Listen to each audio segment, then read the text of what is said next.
দেখলাম রাস্তায় বসে এক বয়স্ক বৃদ্ধা পথ চলতি প্রায় সমস্ত মানুষকেই খুবই অসহায় কণ্ঠে বলছে, আমি এক ডোজ ওষুধ কিনবো, আমায় কটা টাকা দাও।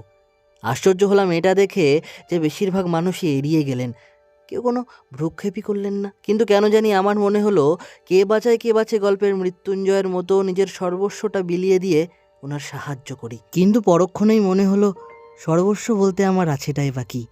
নিজেকেও তো নিজের অস্তিত্বটা বজায় রাখার জন্য রীতিমতো লড়াই করতে হচ্ছে। তাই কে বাঁচায় কে বাঁচে গল্পের মৃত্যুঞ্জয় নয়, তবে নিখিলের পথটা অবলম্বন করার সিদ্ধান্ত নিয়ে নিজের সর্বস্বটা দিয়ে না হলেও কিছুটা দিয়ে সাহায্য করলাম। আর তারপর আমি ভগবানের দিকে তাকিয়ে একটা সংকল্প করলাম যে তিনি যদি আমাকে কোনোদিন সেই যোগ্যতা আর সামর্থ্য দান করেন, তাহলে আমি এরকম মানুষদের জন্য একদিন অবশ্যই কিছু করব। আর সেই দিনটার জন্য যেন তিনি আমাকে বাঁচিয়ে রাখেন, কারণ যে বাঁচে